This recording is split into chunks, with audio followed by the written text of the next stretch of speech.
ஒரு சிம்பனி வாசித்து 4 மூமெண்ட்டும் முடிகிறது வரைக்கும் யாரும் கைதட்ட மாட்டார்கள், கைதட்ட கூடாது, அது விதிமுறை.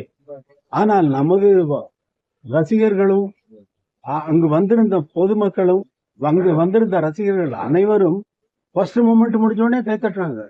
கண்டக்டருக்கு அவங்க வாசிக்கிறவங்கள தான் ஆச்சரியம். 80 பேர் வாசிக்கிறாங்க, எல்லாருக்கும் ஆச்சரியம். திரும்பி என்ன பாக்குறாங்க, கண்டக்டர் என்ன பார்த்து சிரிக்கிறாரு.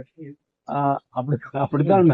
அப்படியே ஒவ்வொரு மூமெண்ட்டுக்கும் கைத்தட்டி பாராட்டுகளை கொட்டிக்கொண்டே அவர்களால் தாங்க முடியல. அந்த அந்த இசையினுடைய அந்த அமைப்பை கேட்டுவிட்டு அவர்களால் தாங்க முடியவில்லை.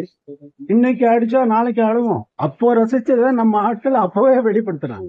அந்த நேரத்தில் ரசிப்பதை அவர்கள் அந்த நேரத்தில் அவர்களுடைய மகிழ்ச்சியை எப்படி தெரிவிப்பது? கரகோஷம் கொண்டுதான் தெரிவிக்க முடியும்.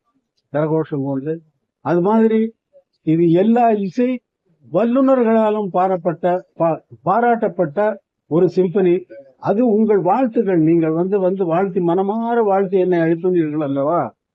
அந்த மகிழ்ச்சி இந்த தமிழ்நாட்டிற்கும் இந்தியாவிற்கும் பெருமை சேர்க்கக்கூடிய ஒரு பெரிய நிகழ்ச்சியாக இது மாற்றம் எடுத்திருப்பது இறைவனுடைய அருளால். முதல்வர் அரசு மரியாதையோடு என்னை வரவேற்றது எனக்கு மிகவும் நெஞ்சத்தை நிலைய வைக்கிறது.